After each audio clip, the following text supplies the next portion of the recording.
Hello everyone, hope you guys are having a good day. It is March 24th, and today I'm back here with another video. Today we're going to be talking about this week's, and actually the next upcoming days, we could see some pretty significant severe weather, and that's going to be the main focus of today's video. Tomorrow looks like a pretty significant severe weather outbreak again, maybe even a tornado outbreak. We're going to be talking about that. So let's go ahead and get started with the video. So right now we have an enhanced risk. This is the day one outlook for today. This is kind of the start of our multi-day severe weather event. Not really multi-day. It's going to last over a couple of days, maybe 3 days. We can see you have an enhanced risk for central, maybe northeastern Texas. And you have a slight risk from western Texas into northwestern Mississippi. And a pretty large marginal going down to the Gulf Coast. And 5% tornado risk, 15 SIG wind threat, and a 30 SIG hail threat. Hail has been a pretty big deal today in Texas so far. Now, tomorrow is a day. It's going to be the most significant day, most likely. The SPC has a moderate risk out. That moderate risk is in areas of northeastern Mississippi, northwestern Alabama, extreme northwestern Georgia, and southern Tennessee. This is a big deal. Also, they were mentioning something. I gotta find it. Oh, yeah, here we go. An upgrade to a high risk for multiple strong to potentially violent launch track tornadoes may be needed in a later outlook update. So they have considered they're kind of considering a high risk maybe. I don't know what they're thinking. I'm not going to assume what they're thinking, but they are, or I guess just by looking at the description, they might be thinking, or they're thinking about putting in a high risk. So that means this is a big deal. If this looks a lot like last Wednesday, but in a way it does not. This is going to be a much different scenario than last Wednesday. On St. Patrick's Day when we had that high risk in Mississippi and Alabama. It's going to be different than that. Now let's go ahead and talk about this. So this is composite reflectivity of this new HRRR run. This is the 00Z for today. This is just coming out. And you can see overnight convection in some of these areas. Maybe some damaging winds, some hail with those. Nothing bad. This is the main threat, though. Tomorrow afternoon around 17Z, we have a ton of storms go off along the cold front right here. And that is going to be the big deal. Let's go further to the northeast. Some of these will be supercells. Actually, a lot of these will probably be supercells. And we have many of these. Now, we have we have two warm sectors tomorrow. Let's go further to the north here so we can look at both of them. And we go to dews. We have kind of two warm sectors. So we have one.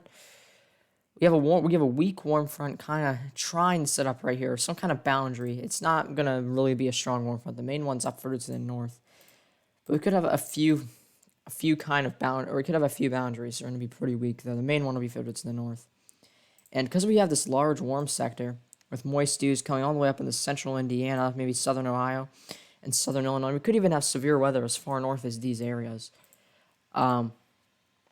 Let's go ahead and go back to the composite reflectivity of the UH Gradient 75. That's what I like to use.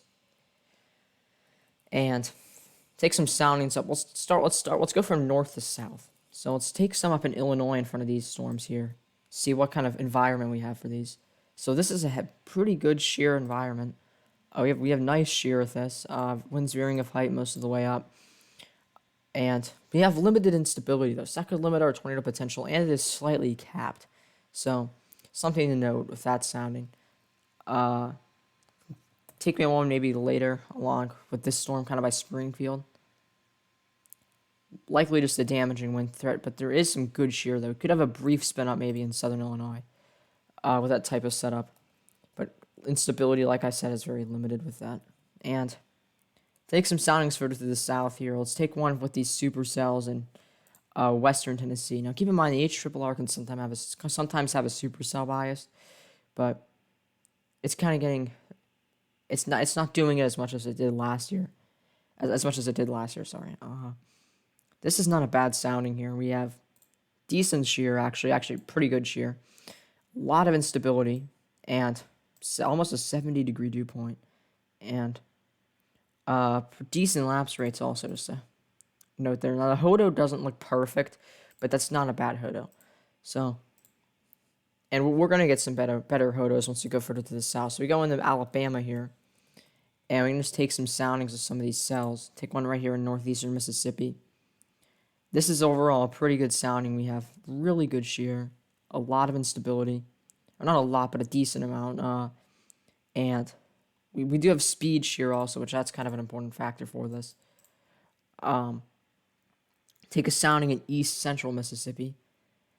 Now, don't look at this right here. That kind of might that may catch your eye. The PDS tour.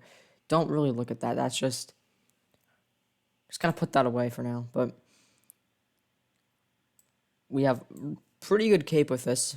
A nice unstable environment and a lot of shear and a really enlarged Hodo with a critical angle of 47. Now, the critical angle is not too good, but it's not the worst ever. So these storms are gonna have a tornado threat here. I'd say if we get a high risk, I'll show you guys where we'll likely be in a second.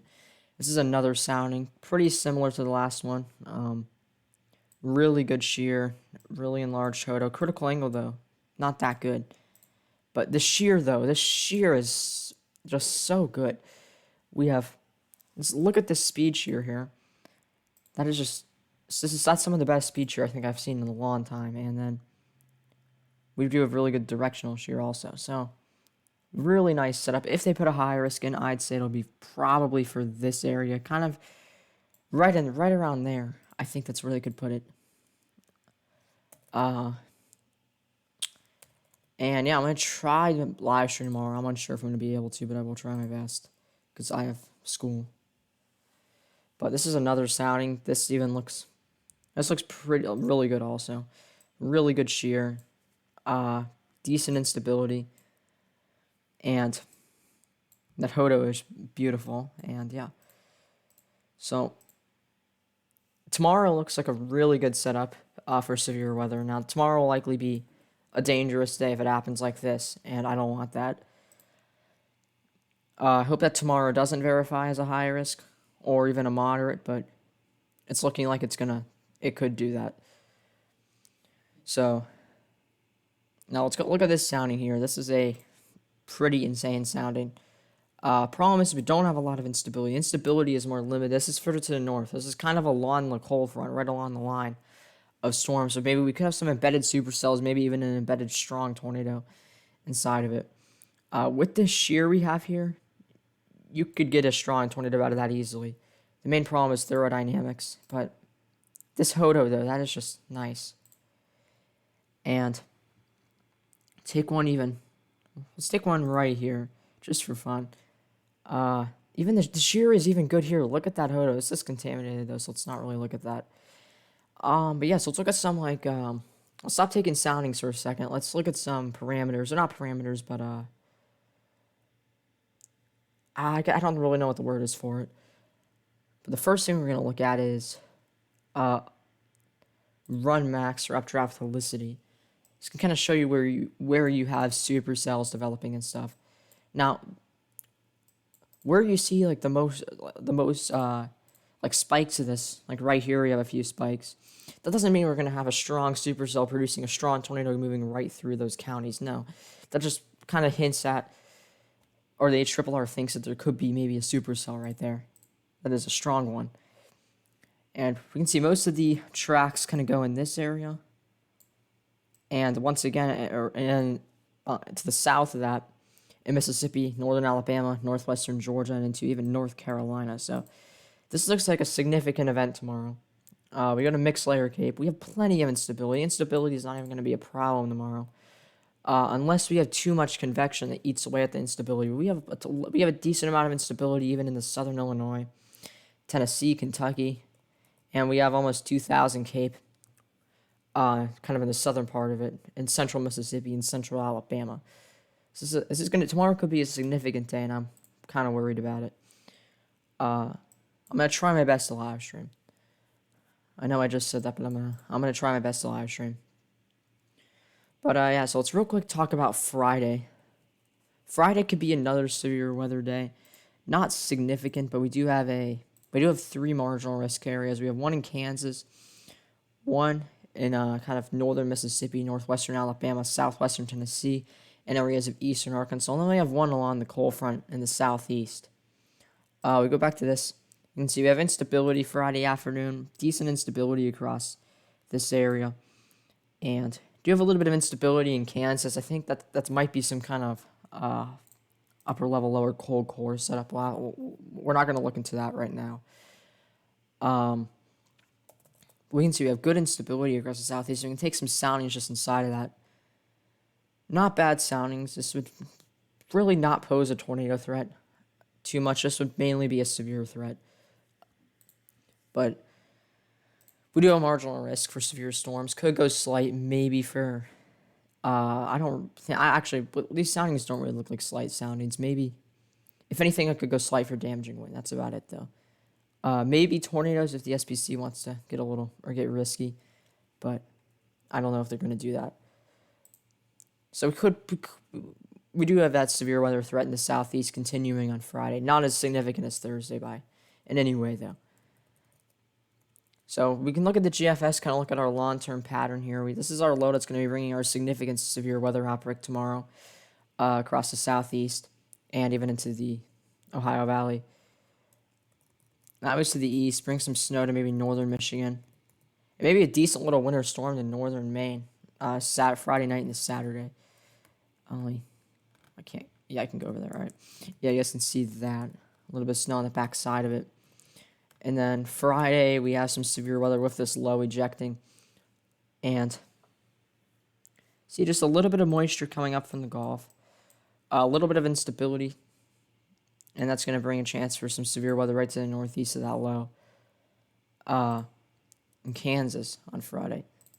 And then that moves to the northeast. We could see maybe some severe weather Saturday and Sunday. I've been watching mainly this area here. The analogs are showing some action too, so we could see maybe another severe weather event Saturday and the Sunday.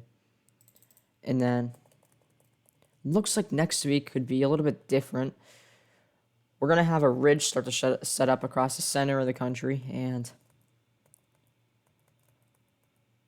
you see a few strong cold fronts coming through around next Wednesday. Or actually, this is a pretty strong cold front here. This could maybe bring some severe weather. This is pretty far out, though, so we're not going to look too much into it. But we can take some soundings with it, and not really good for tornadoes. Maybe some damaging winds and hail, but that's kind of what we have. We could have maybe something else kind of mid to late next week. But yeah, it's kind of the long-term pattern, and that's kind of what we have going on right now. I guess I'll wrap up this video. Hope you guys enjoyed it. I will be back tomorrow. Hopefully, I'll be able to live stream. But yes, goodbye.